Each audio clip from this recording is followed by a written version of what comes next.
So I'm trying to get this out, but hopefully I can do it succinctly here. So um, I Thanksgiving was obviously a week ago, right? Today's Thursday. So a week ago last week, and I called a family member just to say, what's up? How's it going? Happy Thanksgiving. Miss you. Hope all is well. Now, this particular family member is a hard right MAGA Republican, obviously a black person. And, I love them because they're my family and I love my family. I don't take family for granted. However, my prescription for dealing with them has been distance, right? I won't get on the phone and just have random conversations because often we just end up debating, right? We do not see the world the same. During this conversation, like they normally do, they're trying to bait me into some debate talking about Chicago and talking about the mayor and talking about crime, all this mess, right? And I'm like, you know what? It's all good. I'm just calling to say Thanksgiving, happy Thanksgiving. And then as they're talking about how they hate all of these left-leaning radicals, all of this stuff they're saying, they say that they just started talking about Jasmine Crockett. I don't know how we got to Jasmine Crockett. And this person says that Jasmine Crockett is ghetto and, using some profane language. And I'm like, excuse me, right? Like I'm just listening. Now, I'm not here to defend politicians, right? Like he can have his opinion, right? That is perfectly fine. Where I took issue with is as a person who has two black daughters, a person who claims to be pro-black, right?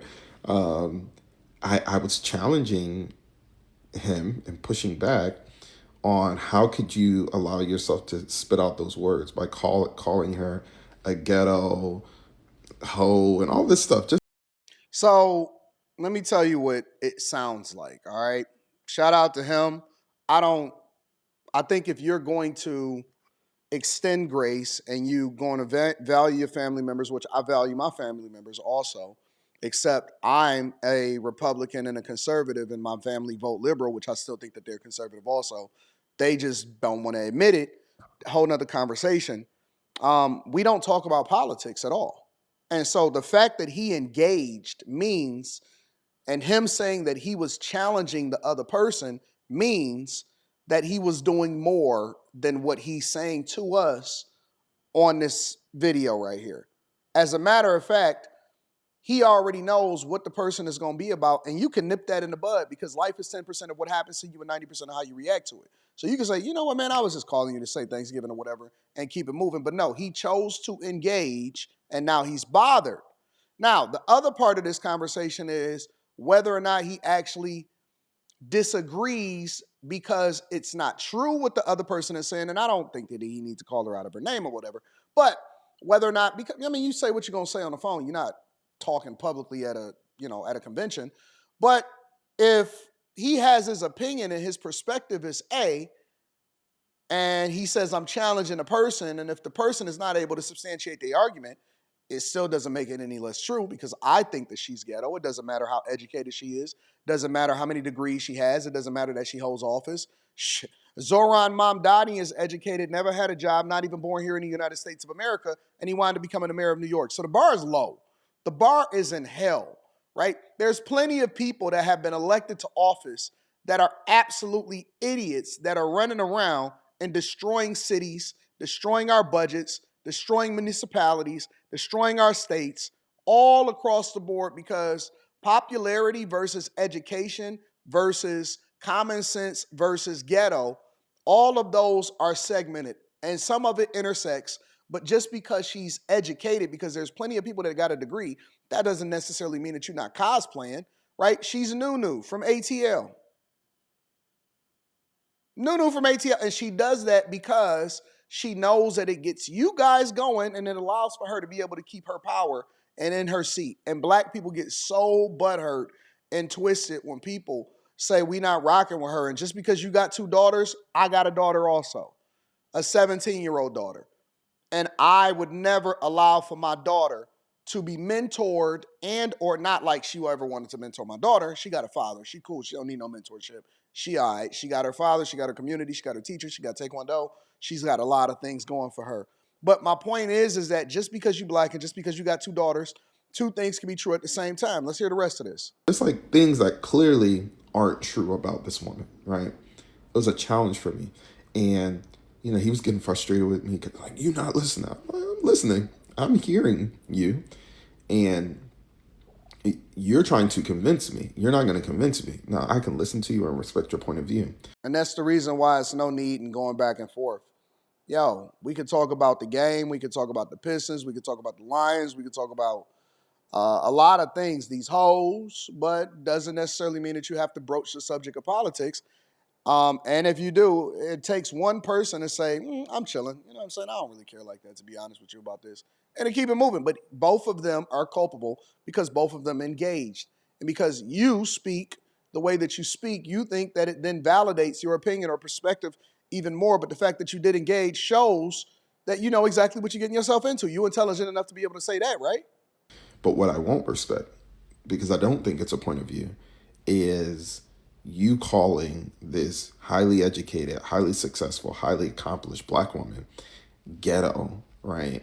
And that you don't like the way she speaks because you disagree with her politically. I said that position to me is the reason why we are where we are as a country, right? It's one thing to say I hate these policies and I hate their positions, whatever. You have the right to do that. But you, especially as a black man, right? As a black person, I would say this to a black woman too. I think it is extremely harmful for us to use language like that to say someone who is accomplished, who went to college, who got the degrees, who ran for office, was elected, that, and again, for me, I'm speaking for black people because this is what frustrated me, is that if we are saying that that is what ghetto looks like, then what are we doing, right? I think we end up harming ourselves, that you have been so I don't know, brainwashed by whatever media you're congesting or ingesting, that you would allow yourself to believe that one of our best and brightest is ghetto, right? Just because you don't agree That's with the them. best and the And I brightest? think that is what the issue is. And I'm speaking Wait. Is that the best and the brightest of the community? Jesus. particularly about people who are hard right and happen to be black, right? That what you don't realize is trying to buy into America and what America is selling you is will require for you to lose your soul. I'm like, I know this is a very bold statement for some, but I really believe that it requires for you to abandon who you are. That's why we see some of these black preachers who pastor these mega churches saying, to I didn't like to have pride in one's race is, antichrist or something crazy like that, right? Like that is what they are trying to do, right? To have you whitewash your identity, right? Have you disparage some of the brightest and best thinkers amongst your community, and to only see value in things that look and sound like the majority class. And for that, I can't do it. So basically, I told him at the end of the conversation, I said, listen, you can have your opinions, but you need to speak better about black women, about black people.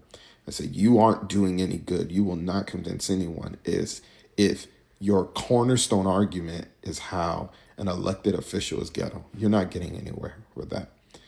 And I will, to his defense, I will say, after he calmed down and listened, I'll take that, respectability, blah blah blah. He took that argument, and I think that's good. But I, I don't think he is going into another conversation, probably biting his tongue, any less based off of our conversation. But I do want to challenge those of you who have stuck around for this almost 6 minute long video to call out that harmful rhetoric when you see it. Right? Call it out. Do your thing. I'm with it. I think that that's fine. I think that, healthy conversations on both sides, regardless of where you stand on the political aisle, especially with regard to people that you don't necessarily care for, that are determining what the budget is in the United States of America. And I would absolutely engage in this type of rhetoric with this gentleman. But neither here nor there. Let me know what y'all think inside of the comments. Make sure y'all tap into the Patreon. Link is in the description. Teach Hanley 40% off your first order, 20% off for life. I love you. I appreciate you. I'm going to holler at you guys later. Peace.